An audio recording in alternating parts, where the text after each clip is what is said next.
There are people in the world that claim they've seen Jesus Christ. There's even a young woman, young girl that painted a picture of what she said she saw, the face of Jesus Christ. Well, this is my testimony. This is my story of how I saw the face of Jesus Christ. It was back in the early 1970s, and I was taste testing Protestantism coming from a Catholic background. And most of it I found to be quite bogus, especially the Pentecostalism. Well, one day I was getting home from somewhere, and I pulled my car up into my parents' driveway. I was like 21, 22 years old. And I had the radio on. I was listening to some religious broadcast up in New Jersey. And they were telling the story of a little boy that said he'd seen Jesus at the foot of his hospital bed, or in the hospital room. He was going through some kind of serious surgery treatment. And I stopped the car and I'm listening to the radio and I'm thinking, well, they're hopefully not going to get some little child to lie on the radio to create a sensation.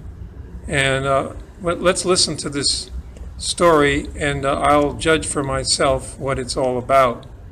They said, well, they had little Timmy in the radio broadcasting studio with them, and that he was going to speak about what he saw when he saw Jesus, reportedly saw So I thought, well, maybe he's one of these high-wired boys that, can make up all kinds of colorful, far-out stories. So let me just listen to it and see what I think of it. Of course, I was highly skeptical. My skepticism was sort of at a peak at the time for Pentecostal claims of healings, visions, etc. Well, I'm sitting with the radio going, and they said, little Timmy is going to tell us. Timmy, they said, what did you see? What did he look like? What did Jesus look like when you looked at Jesus? And I thought, this is going to be rich. Little boy's going to tell what Jesus looked like.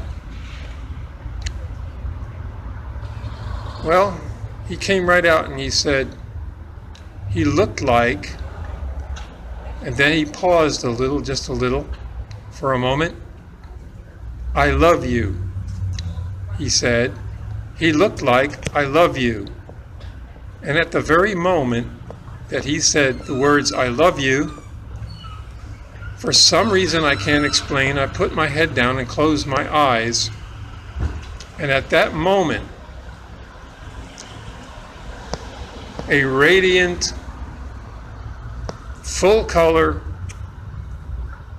live face of Jesus was looking straight at me. I didn't search around to see all the features because the eyes held me spellbound. And the eyes said one thing louder than anything else: I love you. So the very thing coming out of the boy's mouth, I got in visual form. This was real. At the time, I was far from doing any kind of taking drugs or drinking. And it was full color, brilliant, with the eyes looking straight into my soul, with all peace and authority and love above all. Being a portrait artist and an artist in general, I tried numerous times to depict what I saw, since I can still see it fairly clear in my mind's eye what I had seen, those eyes. They were so arresting. There's very few artist attempts at painting Jesus that come even slightly close to what I saw.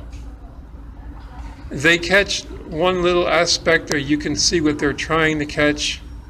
They're trying to catch that look of love and utter calm and peace. And you know, they do a pretty good effort sometimes. But I tried several times, and good as I am, and I'm quite an accurate portrait artist, I could not capture any of that life that was in those eyes. And it was beyond words beautiful. So I've carried this with me through my life, and you know, I never doubted that I saw it. But it was almost useless to share it with people, because they would just wait till you're finished and then think, well, okay, who knows? And maybe that's how you're taking it. All I can say is, being a visually oriented person and an artist, son of two very fine artists who both say that I have said that I was better than both of them, that face was the face of all faces. It had eternity in it. The power was unbelievable. So it was real. Take it or leave it. I don't know why God gave it to me, but it was my moment of high skepticism that He took advantage of to humble me, I guess. Needless to say, I had tears coming out of my eyes. The vision only lasted, I think, 1,000, 2,000, 3,000, 3 to 4 seconds. That's all it took, and it changed. I mean, it made me realize that Jesus is real, and that His qualities cannot be captured on paper or canvas or anything. I will say, though, that the bone structure of the face is a little bit vague in my memory, but it does kind of match up with the Shroud of Turin. The cheekbones, the nose, and the hair was kind of close matted to the head, and it didn't flow down like that, like you see in all the pictures and statues. The hair kind of, as best I can remember, ended here, but you see my eyes weren't looking over and around that face. They were just focusing in the eyes. And afterward, of course, I sat there and meditated. What did I just see? The skin was a kind of a glowing bronze color. The eyes were light enough that I could see into them. They were not black, and they were not very light. Best as I can remember, kind of a light brown. So I share that with you. Maybe you've heard others tell these kinds of things, and maybe they all seem kind of bogus to you. Maybe mine will somehow ring true. But I do long to see that face again, and I do strive to walk the way of Jesus Christ so that I can be with Him in eternity. The Rolling Stones had put out a song, I think it was called Want to See His Face, or I Want to See His Face. What the lyrics were, I don't want to talk about Jesus, I just want to see His face. And they repeat it again and over and over and over again. Well, if you really, really want to see His face, then you do want to talk about Jesus. You want to hear about Him, think about Him, meditate on Him, and know His presence. He is able to give you that sense of His presence.